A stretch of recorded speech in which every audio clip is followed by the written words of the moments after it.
大家晚安，相信北台湾的观众朋友应该都有感受到气温是明显的偏凉了，因为呢冷气团的势力预估将会影响到礼拜三的白天哦，并且要持续留意会有风速比较偏强的情况。那么以区域来看呢，在北部东半部局部地区呢是阴有短暂雨的天气哦，气温都是比较偏凉偏冷，要来注意御寒以及保暖的工作。中南部地区呢则是多云有阳光露脸的天气，不过呢白天呢虽然高温都可以上看20度，那么就要来注意日夜温差是稍微比较大一些，也要做好夜间保暖的工作。礼拜三开始呢，其实冷空气的强度就可望逐渐减弱了，因此呢白天就会开始明显的回温。不过下一波天气的变化时间点将在周五，又有新的一波冷空气南下来影响台湾，提醒大家要多加注意。再来看到卫星云图的部分哦，是持续吹拂着东北风的环境，因此呢在北部以及东半部迎风面呢是持续有雨的天气哦。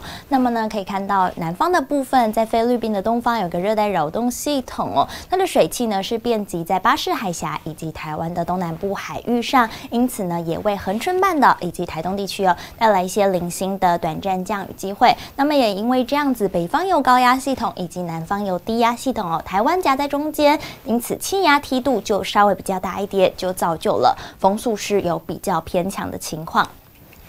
那么预估呢，冷空气的影响将在周一、周二，等到周三开始呢，高压逐渐出海，其实呢温度就会明显的开始往上回升了。不过呢，春天的天气变化仍是比较多端的，因此呢，下一波天气变化的时间点将在周五哦，又有新的一波冷空气要来南下影响台湾。那么强度呢，目前是预估在冷气团等级，提醒大家还是要来做好保暖的工作了。那么进一步来看呢，其实这个热带扰动系统并没有对台湾有任何的威胁哦，是持续的这个将水汽往这个台湾的东南部海域输送而已。那么影响台湾降雨的部分呢，仍然是东北风的迎风面，因此呢，在北部东半部迎风面地区呢，是这个雨量会比较多的地方。那么可以看到呢，在背风侧的中南部地区、桃园以南的地区哦，都是有阳光露脸的机会了。因此呢，降雨的热区主要就是在大台北以及宜兰，还有花莲、台东地区。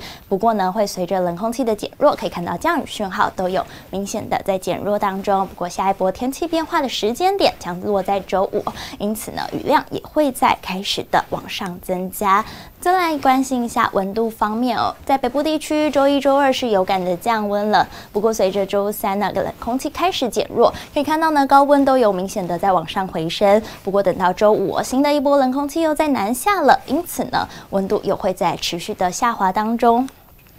那么中部以及南部地区呢，则是降温比较没有感觉哦，因此呢，高温都还是可以上看到20度。不过呢，日夜温差是稍微比较大一些，提醒大家温差可能差到10度，要来做好